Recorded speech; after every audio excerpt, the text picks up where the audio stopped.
Hi guys, today we're going to talk about how to get your glutes firing appropriately. I kind of hate it when people say, my glutes don't fire, because if your glutes didn't fire, you would fall down. They obviously fire, but do they fire correctly and when you need them? Or is your TFL taking over, which is a common culprit. And I see people run, they just swing their legs through. That is a big task for that hip flexor. This is a big lever arm swinging through.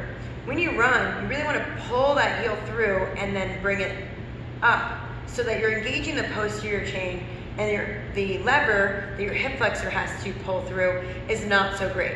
So, that being said, how do we get our sleepy glutes to fire at the right time if your hip flexor is taking over? And there is some great exercises you can do to trick your TFL to turn off and get that glute med, min, and max to fire.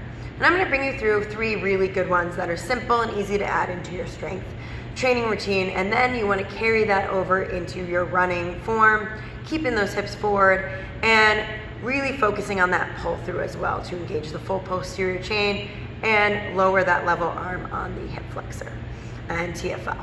So, what are those 3 exercises? First, I like a hip thrust. I'm going to show you with a small bench here. You can use anything. This could be a couch, a chair, something with a little bit of padding. You can throw a yoga mat in a chair if it's rough. Anything that's going to lift you up. I tend to use a couch when I'm at home or traveling, or a bed. In the weight room, I use one of these, or a bench.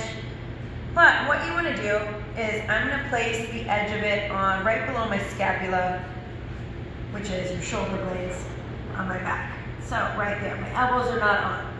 You want a neutral spine from your head to your butt with your rib cage knit. I'm going to go into single-legged because that's going to really focus on my hip stability and keeping them even, as well as a greater glute thrust. If this is hard for you, and make sure your heels also, forgot to say this in the setup, heels are right under your knee. Make sure you've got it down double-legged before you move to the single-legged. So notice with this double-legged, my head and hip are one line. My ribs are knit. I'm not arching my back. I'm also not dropping from here. Keep that rib cage and hip relation hinging down. Then drive through your heels and squeeze your glute all the way up. Careful of not arching that back. Keeping that neutral spine throughout.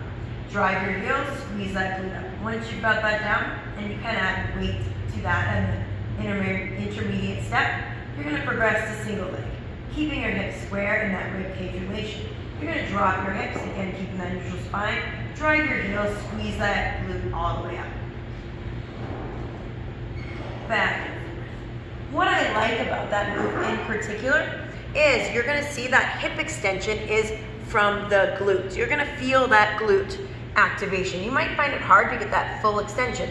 That last inch is where the money is. So try and get that full extension without arching your back, keeping that core tight, and keeping your hips level.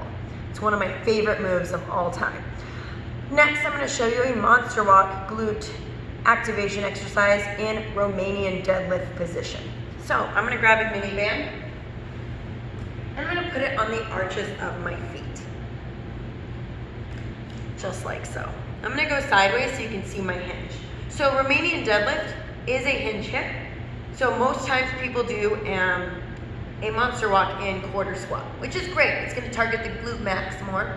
We're going to go into Romanian deadlift, which is more of a hinge position. You're going to feel a little stretch right in here. My knees are over my ankles. I still have a flat back and my core is tight. So quarter squat, Romanian deadlift. Then you're going to walk laterally, pushing with the opposite glute of the way you're moving. Keeping good position. You're going to want to shift during this. Keep that position back. I'm going to show from this angle now so that you see I'm in hinge. I'm going to keep my knee spread. I'm going to keep my nice hip to rib relation, and my shoulders and hips are going to move together, keeping that knee space, pushing with this glute as I move this way. Pushing with this glute as I move. In the reverse direction. Good. What you want to refrain from is rocking during this. Hinging, shifting forward, shifting your hips, keep them nice and steady, really keep that press. If you're still having trouble getting that glute to fire, Your TFL is responsible for that external rotation, so you can trick it by going into internal rotation and slight hip extension of that leg. I'm going to show that laying down. I'm going to go without a band just to show you this form, but you could do this with a band to fire it up once you get a little stronger. So lay on your side. Back up a little more to make sure you can see me.